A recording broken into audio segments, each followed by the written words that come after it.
ஓம் நமச்சிவாய. பிள்ளையார்பட்டி ஸ்ரீ கற்பகர் பிள்ளையாரை வணங்குகிறேன்.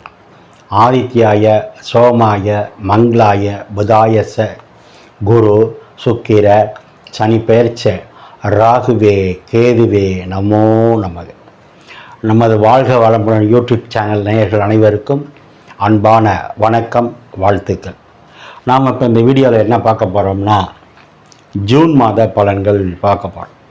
வழக்கம் போல தான் 12 ராசிக்கும் தனித்தனி வீடியோ. அதுக்கு முன்னாடி இந்த ஜூன் மாதத்தில் கிரகங்கள் எங்கே இருக்குது அப்படிங்கிறத பார்ப்போம். மேச வீட்டில் செவ்வாய் பகவான் சொந்த வீட்டில் ஆட்சியாக இருக்கார். இந்த மாதம் முழுவதும் இங்கே தான் பயணம் பண்ணிகிட்டு இருப்பார். 2ஆம் வீட்டில் குரு பகவான் மே 1ஆம் தேதியிலேருந்து வந்துட்டார். அப்போ ஒரு வருஷத்துக்கு குரு ரிஷப வீட்டில் தான் தன்னுடைய பயணத்தை நடத்திக்கிட்டு இருப்பார். சூரிய பகவான் பார்த்திங்கன்னா 15ஆம் தேதி மிதுன வீட்டுக்கு வந்துடுவார். ரிஷப வீட்டிலேருந்து மிதுன வீட்டுக்கு வந்துடுவார். ரிஷப வீட்டிலேருந்து சூரியன் மிதுன வீட்டுக்கு வந்தால் அந்த மாதம் ஆனி மாதம், தமிழ் மாதத்துக்கு. அடுத்து 14ஆம் தேதி ரிஷபத்தில் இருந்த புதன் மிதுனத்துக்கு வந்துடுவார். சொந்த வீட்டில் புதன் ஆட்சியாக இருப்பார். அதே மாதிரி 15ஆம் தேதி சுக்கிரனும் மிதுன வீட்டுக்கு வந்துடுவாங்க. கேது பகவான் ஆல்ரெடி எப்பவும் போல் கன்னி வீட்டில் தான் பயணம் பண்ணிகிட்டு இருக்காரு. சனி பகவான் கும்ப வீட்டில் தன்னுடைய சொந்த வீடு, மூல திரிகோணம், ஆட்சி வீடு இப்படி சொல்கிறது. ராகு பகவான் எப்பவும் போல் 12ஆம் இடத்துல, அதாவது காலப்புருஷனுக்கு 12 மீன வீட்டில் பயணம் பண்ணிக்கிட்டு இருக்காரு. இதில் பெரிய பியூட்டி என்ன அப்படின்னா, செவ்வாய் அவர் வீட்டில் சொந்த வீட்டில் ஆட்சியாக இருக்கார்.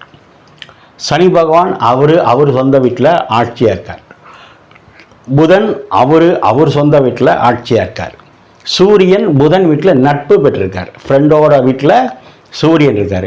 சுக்கிரன் அவர் நண்பர் வீட்டில் அவர் இருக்கார். ஆக முக்கியமான கிரகங்கள். குரு அங்கே 3 நட்சத்திரம் இருக்குது. கார்த்திகை நட்சத்திரம், ரோஹிணி நட்சத்திரம், மிருகசரீரம். இது 3மே இவருடைய ஃப்ரெண்டோட நட்சத்திரம்.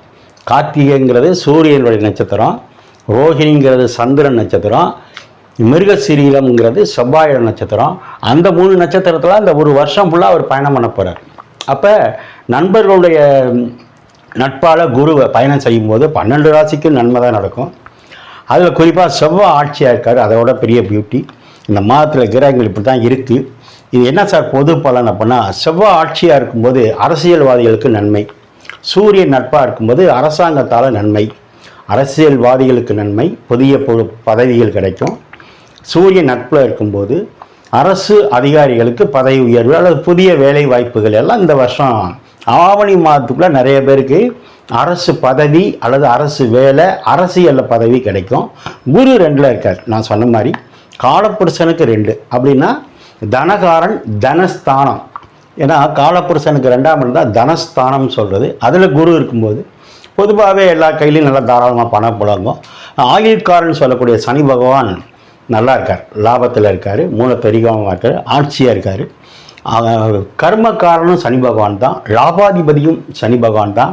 எல்லாத்துக்கும் மேலே ஜீவனக்காரன் சொல்கிறவன், ஜீவனத்தை கொடுக்குறவன், ஜீவன்னா உயிர், ஜீவனம்னா உணவு, அதை கொடுக்குறது சனி பகவான். அவர் ஆட்சியாக இருக்கார். ஆக பெரும்பாலான கிரகங்கள் நல்ல நிலைமையில் இருக்காங்க. ஆக இந்த மாதம் என்பது உண்மையிலே ஒரு சிறப்பான மாதம் தான். அது நம்ம 12 ராசிக்கும் போகும்போது விரிவாக பார்ப்போம்.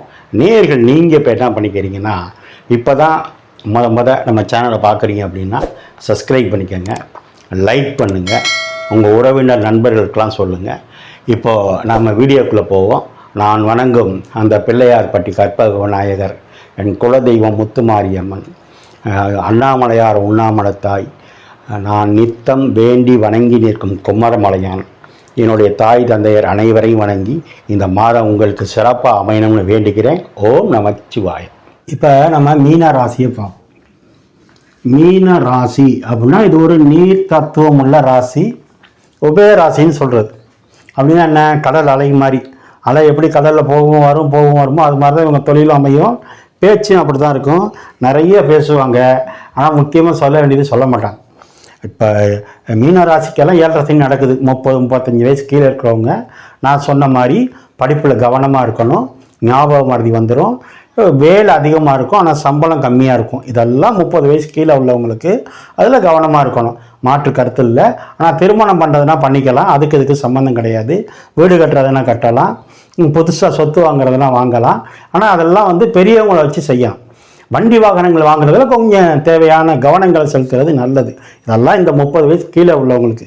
சரி, 30 வயசுக்கு மேலே உள்ளவங்களுக்கு என்னன்னா, உங்கள் ராசியிலேயே ராகு இருக்காரு, 7ல் கேது பகவான் இருக்கிறார்.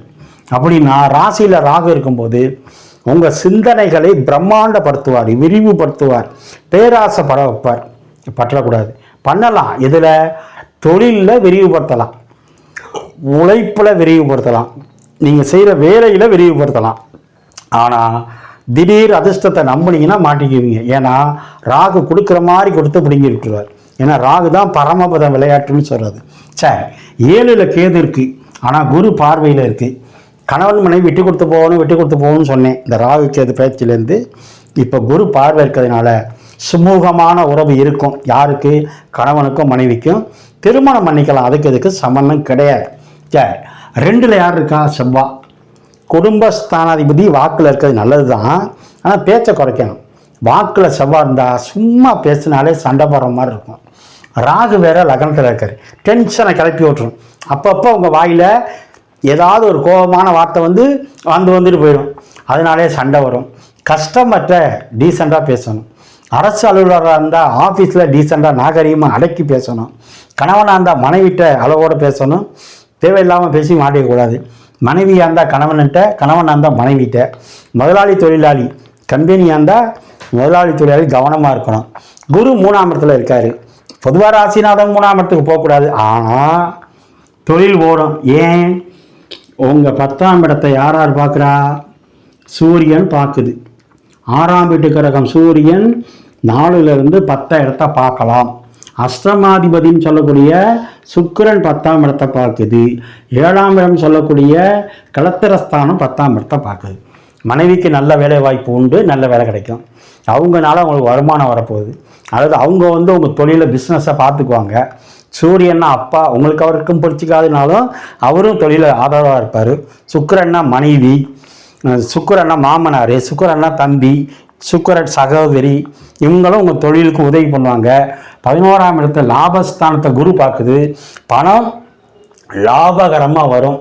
ஆனால் நான் சொன்ன மாதிரி பேச்சில் கவனம், அளவோடு பேசணும். சண்டை போடுற மாதிரி பேசக்கூடாது. செவ்வாய்னாலே சண்டை போடுற மாதிரி தான் பேசும். குரலே பார்த்தீங்கன்னா கனமாக வரும், சிவாஜி கணேசன் குரல் மாதிரி வரும்.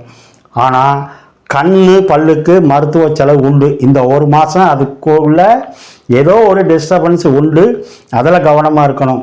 12ஆம் இடம் சனி அப்படின்னா வெளியில் போய் வேலை பார்க்கலாம். வெளி மாவட்டம், வெளி மாநிலம், வெளிநாட்டில் போய் வேலை பார்க்கலாம், எந்த பாதிப்பும் கிடையாது.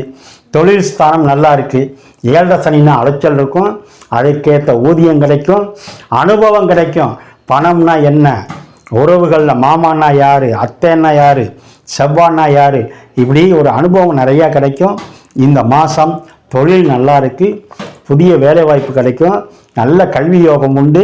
இந்த மாதம் நீங்கள் எச்சரிக்கையாக இருக்க வேண்டிய மாதம். உங்களுக்கு சந்திராஷ்டமம் 18ஆம் தேதி, 19ஆம் தேதி, 20ஆம் தேதி சந்திராஷ்டமம் இருக்குது. அந்த நாட்களில் கவனமாக இருங்க. இந்த மாதம் நீங்கள் வழிபட வேண்டியது 9ஆம் இடம் செவ்வாயோட வீடு அப்படிங்கிறதுனால இந்த செவ்வாய் எங்கே இருக்குது? மேச வீட்டில் இருக்குது. மேச வீடு என்பது மலை, செவ்வாய்னா முருகன். அப்போ மலை மேல் இருக்கும் முருகன் வழிபாடு பண்ணுனா இந்த மாதம் முழுவதும் முருகனை இறுக்கி பிடிச்சா வெற்றி மேல் வெற்றி உண்டு. பயணங்களில் வரவு செலவில் கவனமாக இருங்க. தொழில் நல்லா இருக்குது. முருகன் வழிபாடு, தட்சிணாமூர்த்தி வழிபாடு பண்ணுங்க. இந்த மாதம் மிகப்பெரிய ஒரு வெற்றியை அடைவீங்க. ஓம் நமச்சிவாயா.